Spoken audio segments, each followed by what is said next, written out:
go! Breaking news, Dark and Darker sued. What you need to know. Now, this is a 34-minute video, so bear with me as we dive in. This is the update on ironmace and Nexon with the lawsuit. So let's find out what's going on here. Which we all know, by the way, if you guys haven't, that the Dark and Darker playtest for the beta is actually live right now until the 19th. If you go into their Discord server, you can gain access to it. You'll have to torrent it, though. Saying that without Nexon's authorization, disclosing to a third party the company's trade secrets or any information acquired during the course of their employment, the employment agreement also includes a 1-year non-compete clause that prevents employees from working in the same line of business that could potentially infringe on Nexon's trade secrets without Nexon's prior consent. Hey, what's up, everybody? It's One Peg. So we have an official court filing. Nexon has officially sued ironmace Games in the state of Washington, specifically Seattle, Washington, as it relates to Dark and Darker.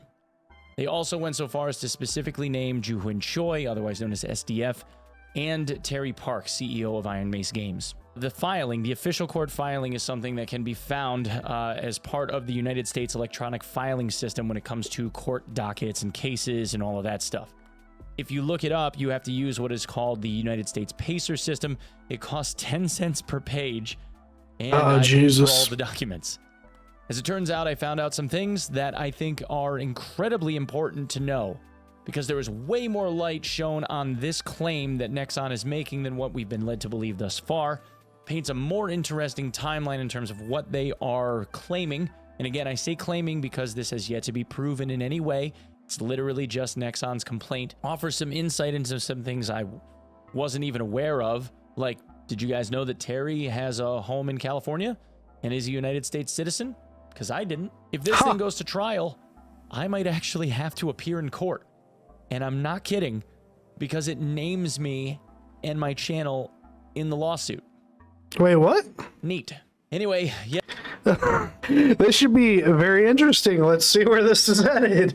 Yesterday, April 14th, 2023, the plaintiff, Nexon Korea Corporation, filed a claim for misappropriation of trade secrets under the United States DTSA in the United States, as well as infringement of copyright under the United States copyright laws. They named not only ironmace, but also SDF, otherwise known as Joo-Hoon Choi, and Terry Park, CEO of ironmace Games, individually, and are seeking judgments against not just ironmace, but both of the other individuals each.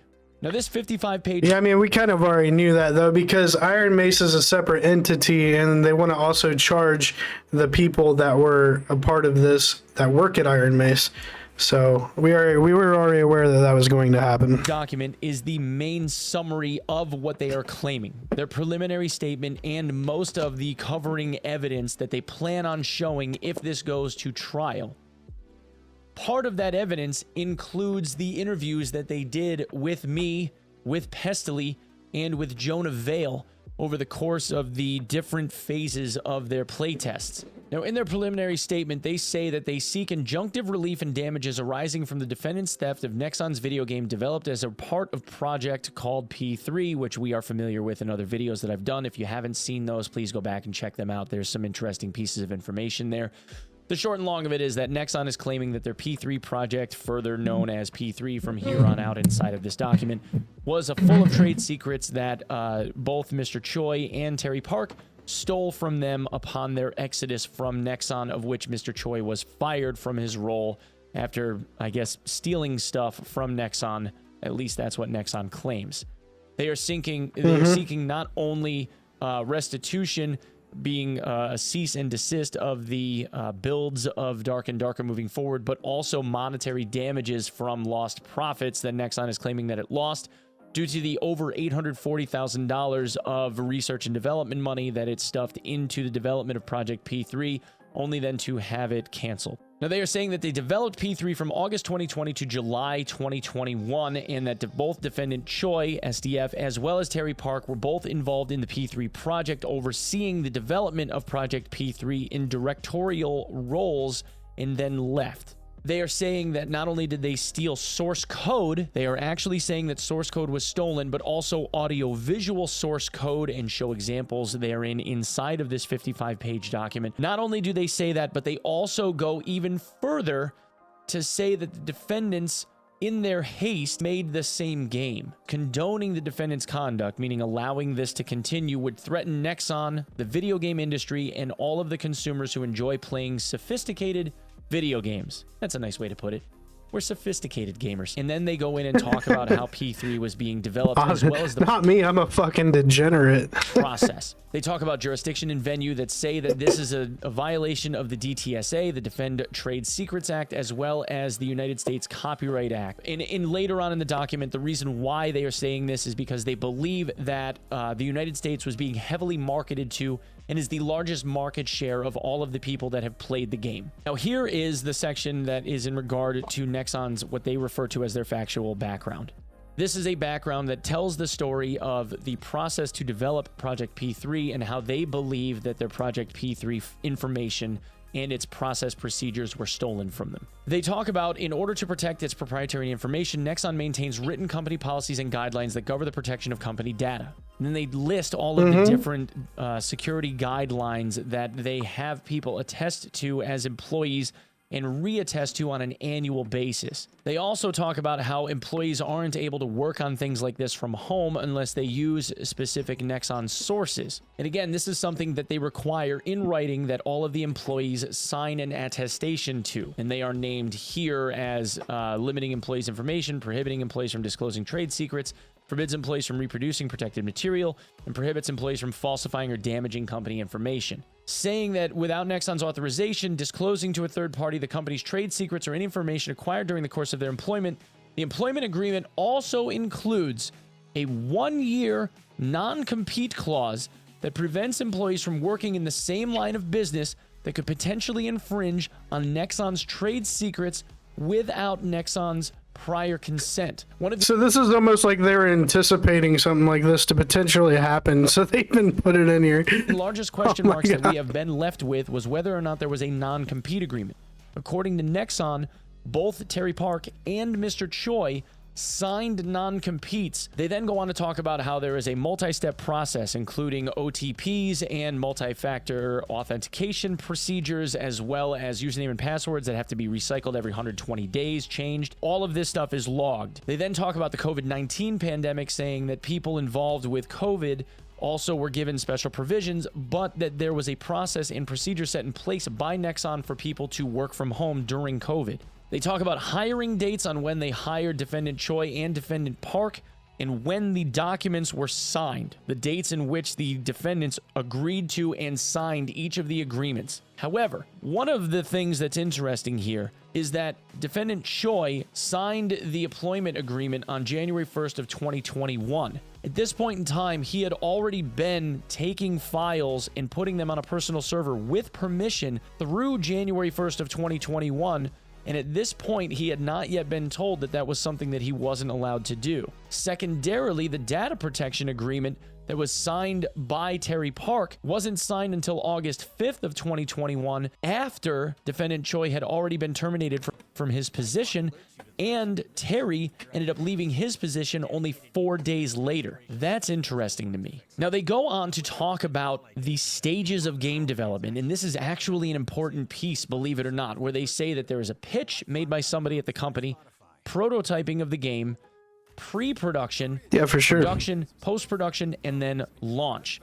Now, between what they talk about is here, between the pitching stage and brainstorming is basically pitching. Once the prototyping stage begins, so you have pitching and prototyping, and at the end of the prototyping stage, they give a playable prototype to the higher-ups. And then the playable prototype that gets played by the higher-ups gets greenlit or not. Is the game fun? The concept that you have for the game, is the game fun? If yes, they say, okay, work on this some more, and then show us what you got. If that prototyping stage is greenlit, they then go through what is called pre-production. And according to Nexon, this pre-production stage usually takes 6 months to a year. If the game passes the tests and the management approves the game, that production stage then takes over. So you get to pre-production, they play it. Which, by the way, this game was supposed to be made by Nexon, or a similar game to what Dark and Darker is, but was shelved because the two people that were the head of overseeing the project quit and started their own company, which is ironmace. Again, and then they tell you whether or not you can go into full-blown production of the game or not for something that gets ready to be marketed, and then they start creating business plans. This is where you start seeing alpha tests, beta tests, focus groups, those kinds of things. From there, they have an in-house alpha test, a public beta, something along those lines. That's kind of like toward the final stages of production. And then eventually you get a launch with all of the monetization features that Nexon is notorious for. According to Nexon, Project P3 made it through the pitching and prototyping stage and was well through the pre-production phase over the course of the 11 months of this development cycle. And during that period of time, they say that they invested $841,000 worth of Korean won into the that's P3 a lot of money. project. Now, they then say that they created a whole bunch of proprietary information, source code-wise and whatnot, that then Mr. Choi stole while working on that P3 project. But there's an interesting admission here that they had prior not admitted to. On August 30th, Choi requested permission from Nexon's Deputy Division Manager of New Development, who is also in charge of IT security, to export P3 source code outside of Nexon to his private server. Choi stated that exporting the source code was necessary to maximize efficiency while his team worked remotely during the pandemic. He was approved, and from August 2020 to January 2021, Choi installed a Git server on his external server to access the exported P3 source code.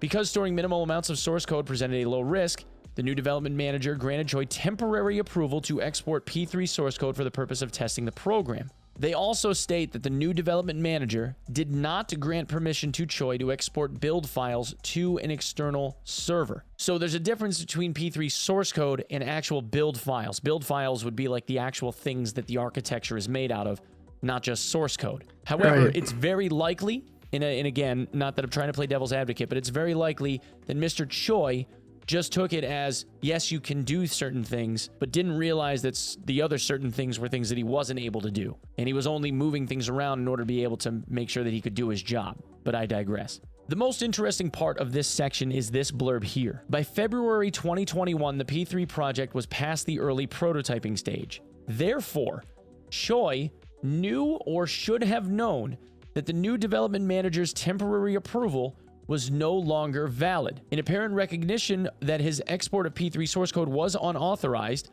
on February 18th, 2021, over a month after Choi set up the mirroring to his external server to export source code, Choi again requested authorization from Nexon's new development manager to export that source code. In their original statement, they had said that this was something that he was told that he had to stop at a certain point in time and then decided not to. But this wasn't something that he was ever told to discontinue and then could like restart up at a later point in time. I mean, I could see like how somebody could get confused by that, honestly. He took it upon himself to make the request again to make sure that this was still okay, and this new development manager rejected his request. When making his request, Choi did not inform the new development manager that he had already mirrored the Git to his external server to export P3 source code as well as transferring P3 build files. To minimize his conduct, Choi has disassembled in public statements that the use of his private servers was necessary to develop P3 during the period when COVID-19 prevented employees from working in Nexon's offices. But no such private servers were necessary because Choi, like other Nexon employees, had access to cloud resources through Nexon's arrangement with OneDrive and AWS that would have remedied any issues of connecting to the company server while working remotely. Furthermore, of the 20 separate downloads of stolen P3 source code and art resources to Choi's server located in Chosun, 18 downloads occurred after Nexon lifted its COVID-19 work from home policy on June of 2021. Basically saying that them claiming that they were working remotely from home due to COVID is a bunch of BS. They then say that Choi plotted to steal P3 for himself, saying that at the same time that they were transferring Nexon's P3 data to his private servers without authorization, they were soliciting P3 project team members to leave Nexon, according to an internal audit team, saying that he began approaching certain P3 team members in April of 2021 and spoke with each of them individually in June of 2021 to urge them to leave Nexon with him to recreate a similar game outside of Nexon. To persuade P3 members to leave Nexon, Choi lied to them by telling them that Nexon had no intent to release P3 when Nexon had, in fact, approved of moving forward with P3. Which we've already talked further about. Explained to P3 project members that because they had created the game once before, they would be able to complete and release the game within 1 or 1.5 years. Now, this is something that we kind of have heard before, but according to one of P3's prior team members, one of their own team members that is still employed at Nexon, according to them, he had been informed by people at Nexon that this was done, that the game had been canceled. It could be that Mr. Choi was the person doing that informing, and maybe they were still under the impression that the game had been canceled. But this is something that Nexon is saying that is a little bit different from what we've been hearing. So there is a little bit of a conflicting report here. They're also saying that Mr. Choi was still transferring files outside of the April cutoff point. Remember, he had said that they had turned off their servers, the personal servers, back in April. In between April and July, there wasn't any file transfers going on. But Nexon now alleges that even as early as late to mid-June of 2021, not July, but mid-June of 2021, there were still files being moved back and forth to his house. So someone on the P3 team told the higher-ups at Nexon that they were being recruited to leave and make P3 outside of Nexon. Okay, this is getting a little sketchy on Iron Mace's side here. Then Nexon conducted an internal audit and found stolen files. Nexon also requested access to Choi's servers so that Nexon could assess whether the stolen information had been disclosed in any third parties and what steps Nexon needed to take to prevent further damage. They then say that Choi basically destroyed evidence to prevent Nexon from realizing how far this went. They said that Choi originally signed a written forensic agreement to turn over their servers, which I assume they have documents to back up, and then Choi quickly changed his mind and refused. Instead, according to Choi, he instructed an acquaintance to permanently delete the files on his personal servers. And according to Choi, the server was wiped multiple times so that the data could not be recovered. According to Nexon, what they then believe is the reason why he did this was because then there would be no trail in terms of whether or not he transferred those files anywhere else. So while he may have wiped his own personal servers of any and all of that related data, to say that, okay, well, I don't have the data anymore, and I've wiped this several times, so not even I can recover it. Now there's no electronic trail of any kind to follow to be able to prove that he hasn't sent that off and been using it in other places. They say that Choi's admission that he willfully spoliated evidence raises an inference that his private servers contained evidence that he misappropriated and continues to misappropriate Nexon's trade secrets. Now, I think that that's maybe a bit of a reach. That's something that they're going to have to be able to prove actually happened, Right. Which means that at some point Ironmace will likely have to turn over all of their source code and allow a direct comparison to be done, which is something that in the press, Nexon states Ironmace is unwilling to do, but Ironmace states in the press that they are. Well, that's going to be kind of hard too to forensically look at that code, because I'm pretty sure one of the main coders for Nexon on this project is working at Ironmace now. It's either that or it was the art illustrator. I can't remember which one. It might be both. Who knows? So we'll see. Actually, in this documentation later on down the line, Nexon actually says that they're willing to look at the source code, requested the source code from Ironmace, but ironically, Ironmace says that it's a trade secret. So we'll see if that's actually true or not. Now remember, Nexon went through this entire portion of where there's a game pitched and prototyped and pre-production, post-production, and then eventually full-on development, and then it gets released to the public as a final. But what they're saying is that because of them stealing the trade secrets that they've stolen, that Ironmace didn't have to go through a huge portion of that beginning stuff. Defendants simply misappropriated Nexon's trade secrets to skip over those stages. Now, I will say that, with a grain of salt, I believe that this is a little bit spurious. To me, it looks like if you have a team of 10 people that can sit around a table and all make quick decisions, because that's what indie games are kind of notorious for doing, small teams that can all sit in the same room and say, yeah, let's do that. No, let's not do that. Yes, let's do this. And that is the decision-making hub of the entire game. That's a lot easier than trying to find appointments with higher-ups that are going to make decisions and have to worry about budgetary constraints and all of these other pieces and parts that move around, because Nexon is a very large $30 billion corporation. Absolutely. If you have a smaller company like Iron Mace, you can make decisions way more quickly than having to go through several processes at Nexon, which is basically what he's saying here.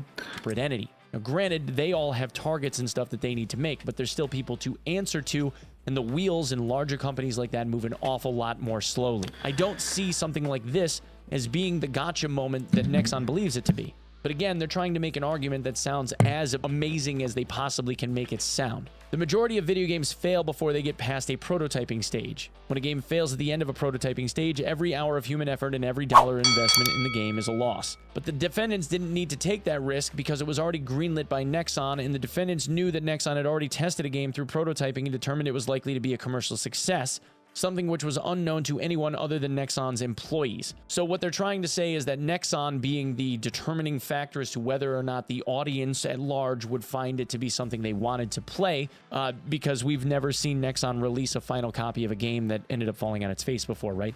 In the case of something like this, they're saying that because Nexon approved it for green light, naturally it's going to be a commercial success, so therefore X, Y, and Z. I don't necessarily believe that piece of it either. I think that's reaching, but there are a couple of pieces in here that are pretty bad. They then talk about through the 11,000 files, there's a whole bunch of stuff that gave them a significant advantage. And then they have a non-exhaustive list of examples that can be illustrative in this process.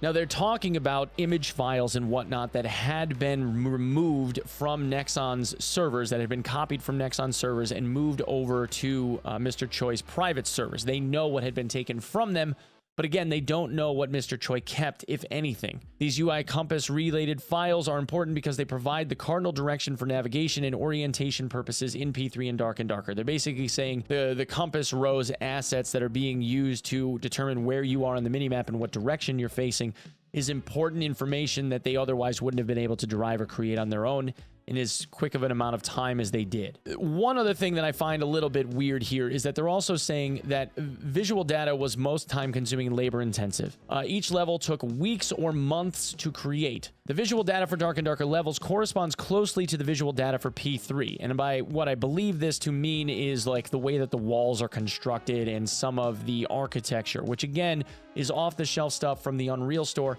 so this to me doesn't hold as much water. And there is a little bit of a ridiculous piece here talking about lighting alone costing months of work. P3. But didn't he say that Choi wasn't allowed to mess with the architecture work of the game for P3? He only had access to the source code? Has a unique yellow-orange lighting with a warm tone ambience that is unique for video games within P3's genre. Nexon spent months testing the temperature, saturation, brightness, and shadows, requiring much trial and error before getting the right look. I don't necessarily believe just because it's going to bog down the corporate entity of Nexon to determine what kind of white glow or orange glow or blue glow or whatever kind of glow color that this game needed was going to be something that Nexon needed to pass judgment on. Although, given that, it's not surprising that Darker tried to test out a color of blue light for their dungeon instead of using something yellow. But they do talk about movement character files, meaning the way that the characters are rigged and how they're animated when they walk around, swing swords, that kind of stuff. The appearance and movement of the 6-player controlled characters. These files took significant time, money, and effort to develop because they contain detailed numerical information on character movement and environmental changes according to game conditions. Now that could easily be written up to Unreal assets, and a lot of these Unreal assets off the shelf end up having character rigging, and all you're doing is setting animation paths. It's very possible that these animation paths could have even been hand drawn and are roughly ending up being translated as a result of somebody just going, okay, well, let's have it traced this way, and then fine-tuning that tracing. Whether or not they are exactly the same or even similar enough in actual animation for weapon swings and walking gait and those kinds of things is unknown as of yet. But it'll be interesting to see once this comes out in court, if it actually comes out in court, whether or not this is actually true. Now, one of the things that they are saying here is that there is a complete build of the actual game that Mr. Choi ended up exploiting at some later point, with a P3 game exe was exported to his private server 108 separate times, meaning he had a playable demo of the game, 108 iterations of a playable demo of the game exported to his personal server. Again, completely wiped, and we have no evidence of it actually leaving that server and being used at ironmace at any level, but again, I digress. They then go in and talk about the artwork, which is stuff that we've seen before. I'd like to see the P3 project and could make my own comparison, to be honest. That's something we haven't seen yet. but they talk about identical facial expressions for the barbarian, the rucksack and pockets, but also showing Wizards of the West Coast, Wizards of the Coast, the creators of Dungeons and Dragons, showing their own concept art and how it is drastically different from the concept art of Dark and Darker with the... Yeah, but that doesn't mean anything because I'm pretty sure the art illustrator for the Project P3 was one of the guys that created the artwork for Dark and Darker. I'm pretty sure he's one of the people that left Nexon and joined ironmace. So obviously he's going to have similarities in his artwork. The Viking nature. Now, according to the concept artist for Dark and Darker, he says that the reason why they look like this is because of the off-the-shelf asset packs that were purchased from the Unreal Store are being used to build the concept art for the game. The drawings were reminiscent of the packages of armor and whatnot that they were purchasing off of the Unreal Store to be used in the game. And again, Nexon's argument in this case is there is an overwhelming abundance of different asset styles and types that you could have made this game from, but you decided to make it with the exact same ones that we had made our P3 game with, and that doesn't make sense and seems too similar. And they're showing the cleric and how the cleric concept art for Wizards of the Coast is different, and then the fighter for P3 versus Dark and Darker and the similarities. Some of these I think are a bit reaching, like the wizard baggy pouch to store loot. Where else would you put loot? A thick spellbook hanging at their waist to reflect wizard's tendency to reach for a spellbook, as well as threadbare black-gray robes and a wooden staff with a crystal ball at the center. And then they go and they try to show what the Wizard of the Coast wizard looks like. You're talking about different concept art and concept artists, and this, to me, literally just looks like Gandalf. Dark and Darker Rogue, they're saying, is substantially similar to the Thief. This, I actually think, is like their... I don't think there should be any comparison made with the artwork, because I'm pretty sure it's the same artist.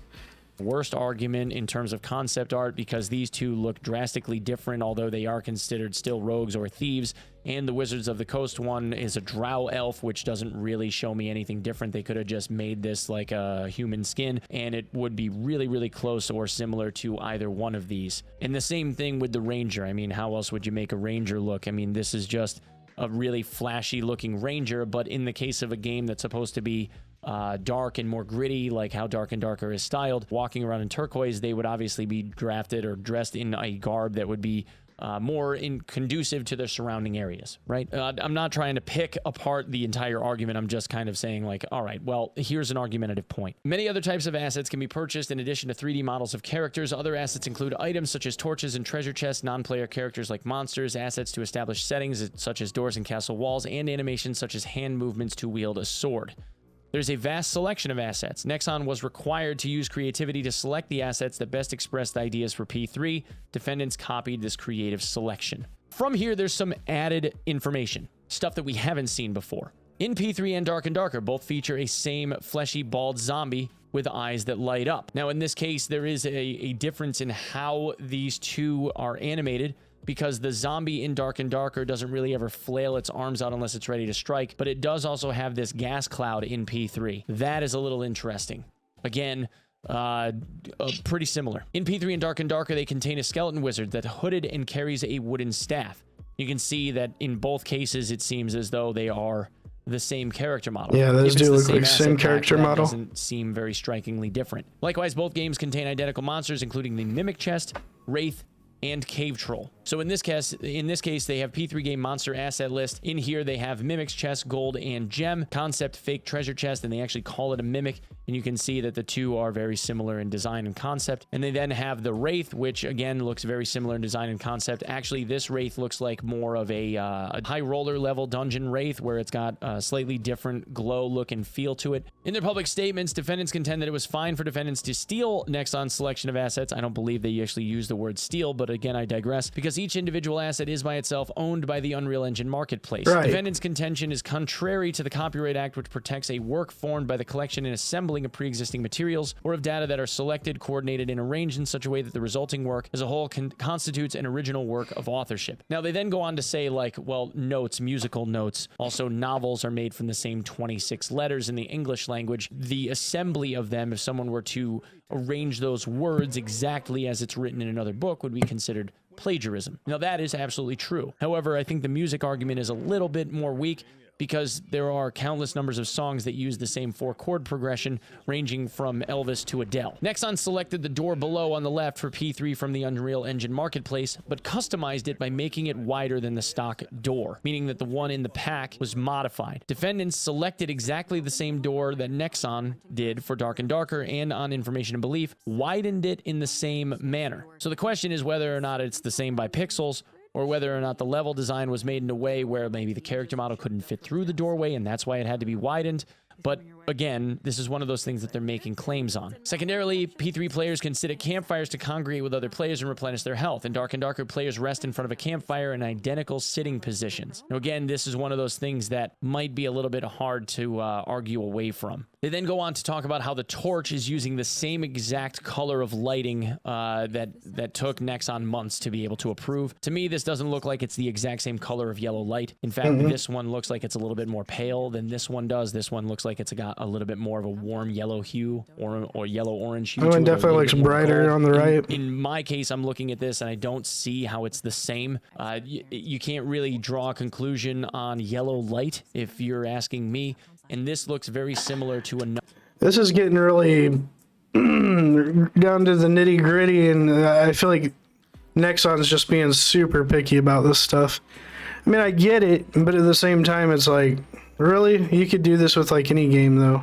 Number of other games. I mean, the yellow light from the torch in both Rust and in Elder Scrolls looks eerily similar to this. And in prior playtests, they also gave us the ability to use a blue-colored torch, so who knows? They then go on to say that players in P3 opening treasure chests is something that they can do. In most other games, as in real life, that action would consist of reaching for the lid and physically lifting it with your hands. In P3, however, characters move their hands in a distinctive circular motion over the chest without physically touching it. Characters in P3 can bandage their wounds by using a distinctive circular hand motion. As depicted in the snapshots below, defendants copied the same motions in Dark and Darker. Wrapping hand motion is something that's also used in Escape from Tarkov. To me, this looks like the bandage wrapping animation that's being done right here, just in a different kind of way, so that people are able to reuse the same animation as the bandage hand wrap to open the chest, and is something that they likely were planning on changing at some point in the future. They then say that there's a stealth animation or stealth mode that goes into grayscale, with the P3 game being here, and then the Dark and Darker one that causes a little bit more motion blur effect. In both games, the characters have various ways to buff or shield themselves from offensive spells and attacks. One example is the buff bubble, which illustrated in a way is unique to P3. Again, this is not unique. People have been using bubbles for defense since the earliest days of MMOs. People call for bubbles all the time in World of Warcraft. That's got 15 plus years worth of time where this is basically the statement I'm making. Now, however, there is an argumentative point to be made here where they talk about the potion being on your belt and that potion lighting up and being visible by other players.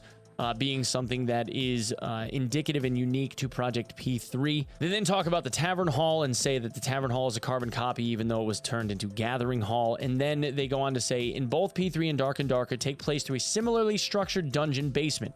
In the P3 project, they built a 5-level dungeon that resembles an inverted pyramid structure. On Information and Belief, this multi-level inverted pyramid structure dungeon is replicated in Dark and Darker. Defendants have announced that the first level of the dungeon will be revealed in the 5th playtest.